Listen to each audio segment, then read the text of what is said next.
Hello and welcome back to the Full SP, and today I'm going to continue to show you the vast field of interest that Chinese stamps has. I've already in a previous video gone over the treaty ports and the Imperial Customs Post and the Chinese Imperial Post. Today I'm going to continue with showing you the Chinese Republic, which was from 1911 to 1949. This can be subdivided into three categories.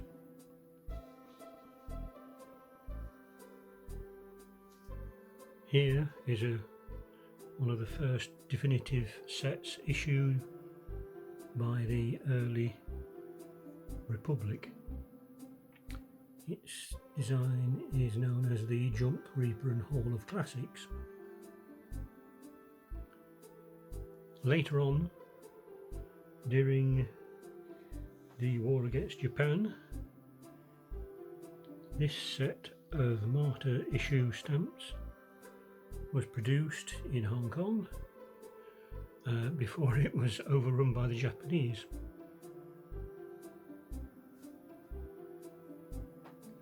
Next will be the communist takeover from 1945 to 1949, and these are some of the stamps that were issued during that period and the subsequent inflation period. You will note that the green stamp there is something like 100,000 yen. Not only did they continue issuing stamps, but also at the same time as the Republican stamps, the Chinese Republican stamps, they also issued stamps for the various provinces.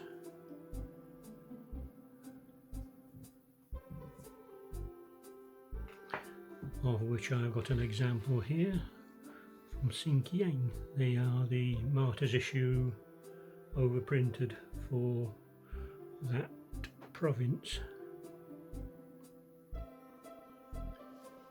Not only were the provincial stamps continuing from around 1915 to 1948, in 1932, with the aid of the Japanese, the puppet state of Manchukuo was formed, and here is an example of their first definitives.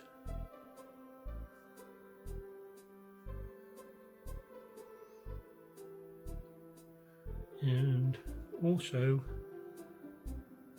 through the period of it from even before 1911 to 1940s, we also had the post offices, and here is the British post offices in China.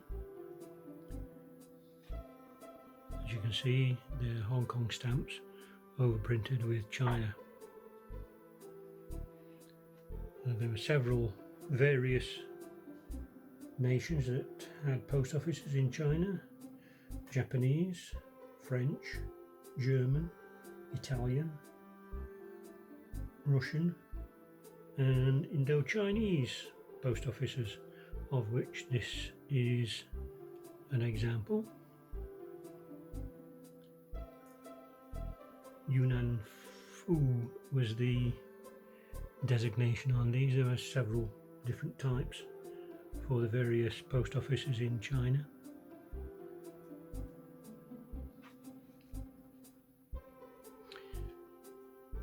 As I've said before, this was all during and including the war with Japan, and these are some Nanking and Shanghai stamps issued by the Japanese with the overprints of the area they controlled.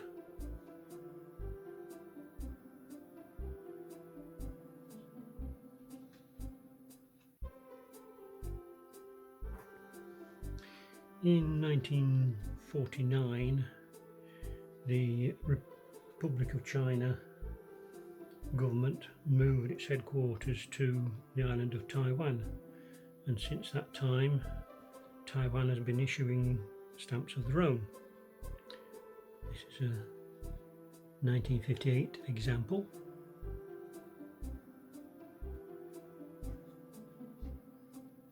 Now, I also include in my collection, because of the Indo-Chinese post offices, I've also collected the stamps of Indochina, as quite a lot of the early issues were overprinted for use in the post offices.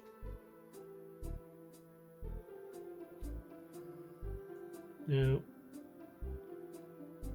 some of the collectors of Chinese probably would not collect these, but I collect the stamps of Tuva, which is North Mongolia, which was sort of a part unofficial of China, although it had declared independence.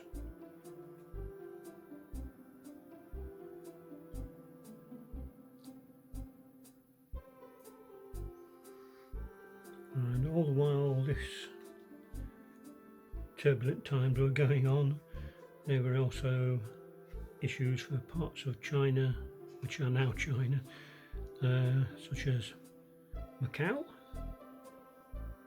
It's a modernish set, and also the issues for Hong Kong.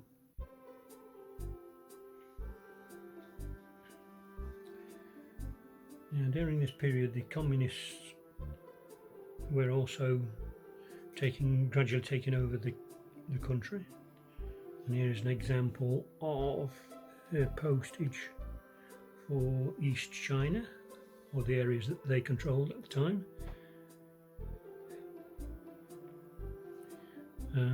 There's various different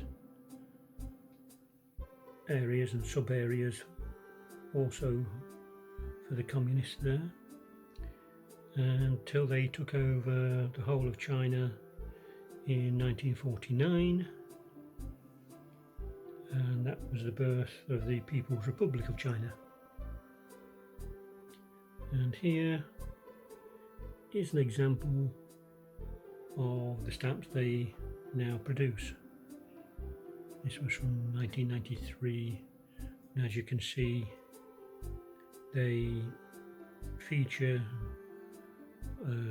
myths and legends, and also some of the carvings of the various religious groups that were at the time and before still operating in China.